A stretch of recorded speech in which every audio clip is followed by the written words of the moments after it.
नमस्कार। अजय चतुर्वेदी। सत्ता पक्ष यानी कि बीजेपी राहुल गांधी पर तमाम सवाल करती है। वो उनके एक एक कदम, एक एक शब्द,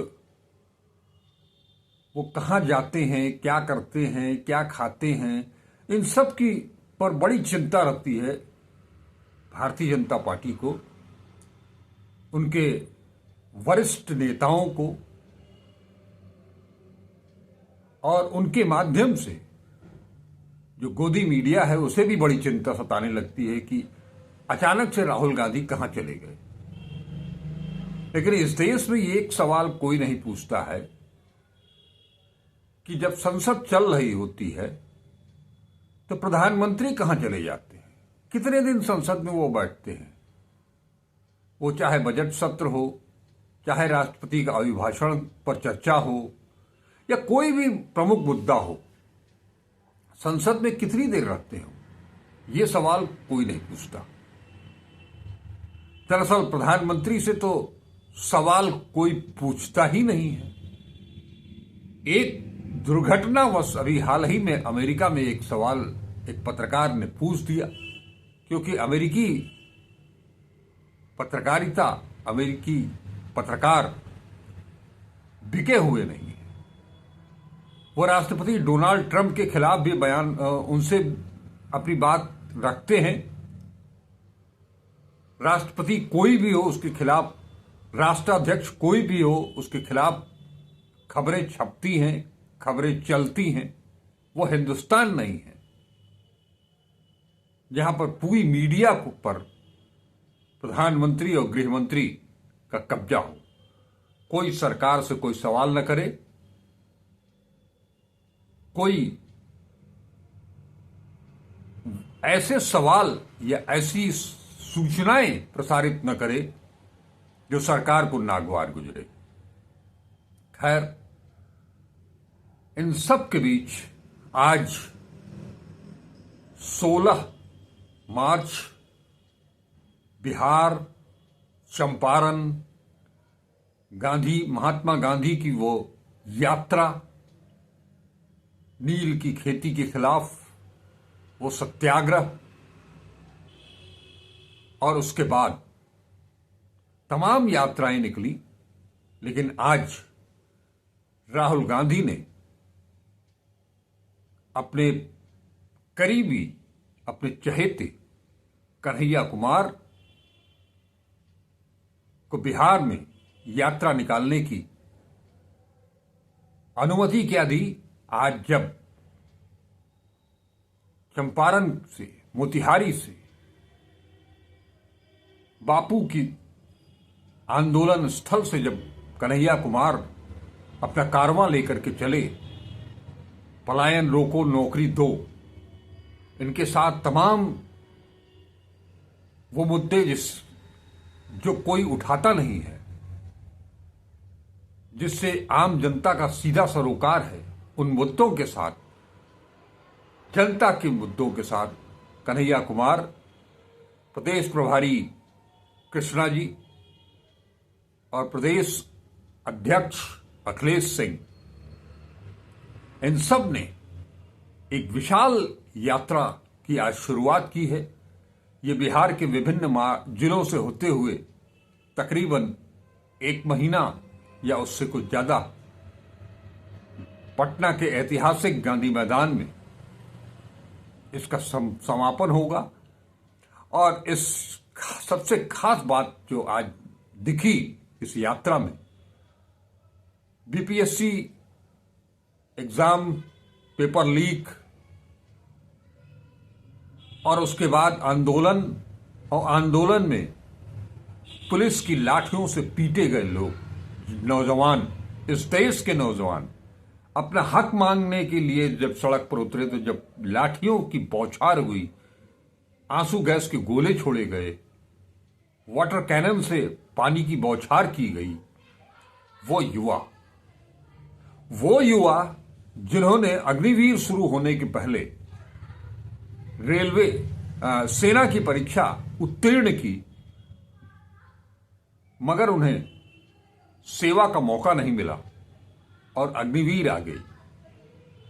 वो नौजवान, अग्निवीर का विरोध करने वाले नौजवान, पेपर लीक, जैसा मैंने बताया, पेपर लीक से परेशान नौजवान अपने राज्य में, अपने घर में, अपने आसपास काम न पाने की स्थिति में अपना प्रदेश छोड़ करके, अपनी माटी को छोड़ करके देश के विभिन्न हिस्सों में, यहां तक कि विदेशों में जाकर के पढ़ाई करने के लिए, काम खोजने के लिए, मजूरी करने के लिए, खेतों में कृषक मजदूर बनने के लिए, ये अगर कोई घर में बीमार हो जाए तो इलाज के लिए, हर चीज के लिए उन्हें अपने प्रदेश के बाहर जाना पड़ता है। ऐसे लोगों का हुजूम भी इस यात्रा में पहले ही दिन बड़ी तादाद में शामिल हुआ। युवाओं का जोश देखते हुए बन रहा था। ऐसे में क्या राहुल गांधी ने बिहार की नब्ज को पकड़ लिया है? इसीलिए उन्होंने युवा छात्र नेता कन्हैया कुमार को बागडोर सौंप दी यात्रा निकालने के लिए। इस चुनावी वर्ष में आगामी करीब 6 महीने के बाद विधानसभा के चुनाव होने हैं। इस दौरान कांग्रेस इस साल की शुरुआत में ही से लगातार 2-3 दौरे राहुल गांधी ने किए और वहां जाकर के उन शोषितों से, उन पीड़ितों से, युवाओं से, उन सब से मिले। संविधान सुरक्षा के नाम पर भी लोगों से मिले और अपना जो सामाजिक ताना बाना है उसको कायम रखने के लिए वो दलितों से मिले, अति पिछड़ों से मिले, आदिवासियों से मिले, अल्पसंख्यकों से मिले, मुस्लिमों से मिले। ये सारी चीज जमीन तैयार करने के बाद पहले उन्होंने कृष्णा जी को वहां प्रभारी बना करके भेजा और उसके बाद कन्हैया कुमार को भेजा है। अब ये कारवां आज शुरू हुआ है। कैसे शुरू हुआ, क्या हुआ, मैं उसके बारे में भी थोड़ा सा बताऊंगा।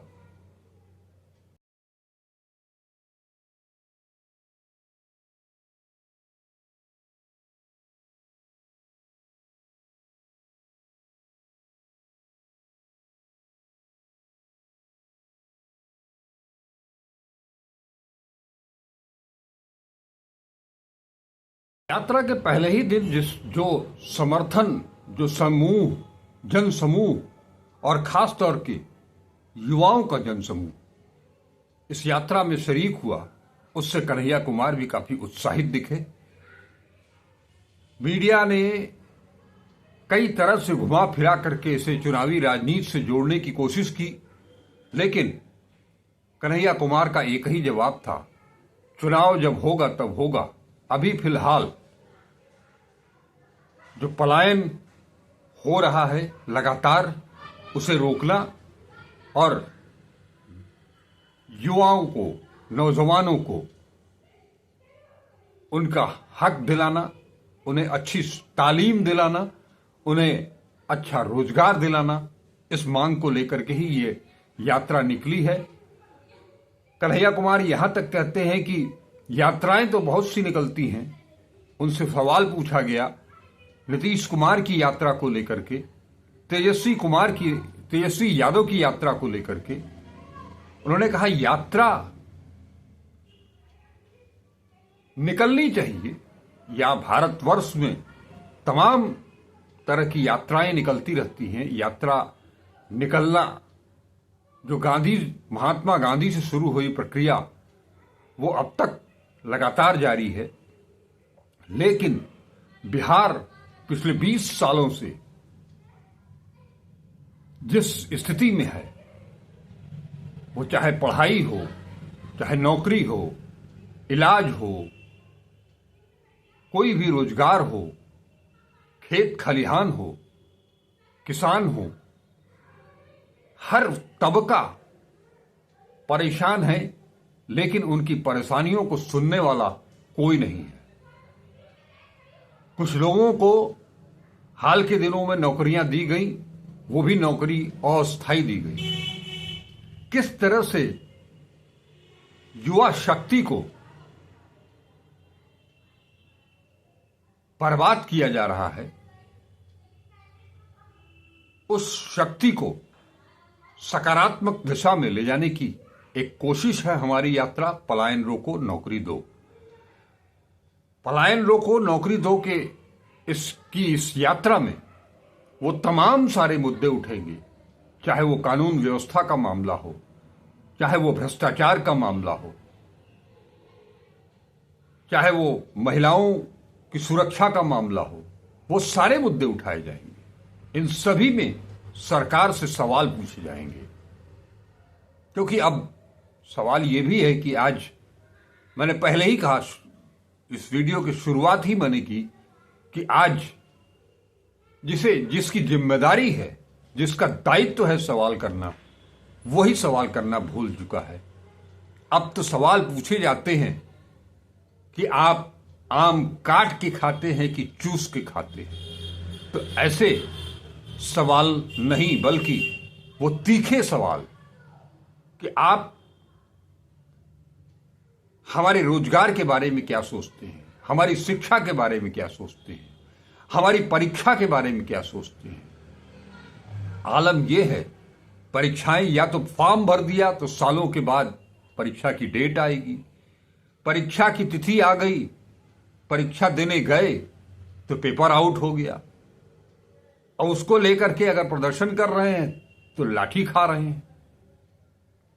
हम सरकार को जो करना चाहिए उसको छोड़ करके वो सब कुछ कर रही है अपने हित के लिए। वो मुख्यमंत्री हो, मंत्री हो, वो चाहे बिहार हो चाहे दिल्ली हो, सवाल सब जगह एक है। लेकिन बिहार देश का सबसे पिछड़ा प्रदेश हो गया है, शिक्षा के मामले में, रोजगार के मामले में, प्रति व्यक्ति आय के मामले में, व्यापार के मामले में, वाणिज्य के मामले में, हर जगह बिहार लगातार 20 सालों से पिछड़ता ही चला जा गया। क्या वजह है? ऐसा नहीं है कि आज से 30-35 साल पहले जब कांग्रेस की सरकार हुआ करती थी, जगन्नाथ मिश्रा चीफ मिनिस्टर हुआ करते थे, उस समय भी भ्रष्टाचार था, चरम पर था। लेकिन तब में और आज में बहुत अंतर है। तब से आज तक में गंगा का पानी बहुत बह गया, चीजें सामने दिखाई दे रही हैं। आज इसे मुद्दा बना करके कांग्रेस ने एक बड़ी चाल चली है, राहुल गांधी ने बड़ी चाल चली है, और वो युवाओं को साथ ले जोड़ने की, दलितों को, आदिवासियों को, अति पिछड़ों को, उन सब को साथ लेने की, और इसका जो लिटमस टेस्ट है, वो टेस्ट के तौर पर पहले परीक्षार्थी हैं कन्हैया कुमार। देखना यह है कि ये कन्हैया कुमार का कारवां कितना लंबा खिंचता है, कन्हैया कुमार की ये यात्रा कितनी सफल होती है, जनता से उन्हें कितना समर्थन मिलता है, राजनीतिक रूप से वो उनका कद निश्चित तौर पर राहुल गांधी ने बढ़ाया है। कन्हैया कुमार, जिन्हें न तेजस्वी पसंद करते हैं, न लालू प्रसाद यादव पसंद करते हैं, और ना ही कांग्रेस अध्यक्ष अखिलेश सिंह पसंद करते हैं। नीतीश कुमार और बीजेपी के लिए तो, खास तौर पर बीजेपी के लिए तो कन्हैया कुमार क्या हैं ये आप सबको खुद मालूम है। लेकिन ऐसा लगता है, एक उम्मीद जरूर कन्हैया कुमार ने जगाई है, कांग्रेस ने जगाई है। हालांकि ये जो यात्रा है वो एनएसयूआई और यूथ कांग्रेस की यात्रा है, जिसके नेता कन्हैया कुमार हैं, कृष्णा जी हैं, यूथ कांग्रेस के राष्ट्रीय अध्यक्ष, प्रदेश अध्यक्ष, एनएसयूआई के राष्ट्रीय अध्यक्ष और प्रदेश अध्यक्ष युवाओं में जोश भरने के लिए निकल पड़े हैं।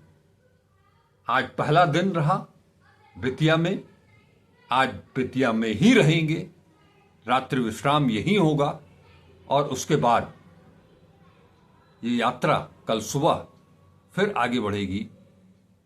हम आपको इस यात्रा के बारे में समय समय पर क्या कुछ होता है उसकी जानकारी देते रहेंगे। हमारे साथ जुड़े रहिए, वीडियो को पूरा देखिए, लाइक करें, ज़्यादा से ज़्यादा शेयर करें और वीडियो को अब तक अगर इस चैनल को सब्सक्राइब नहीं किया है तो इसे सब्सक्राइब जरूर करें। नमस्कार, अजय चतुर्वेदी।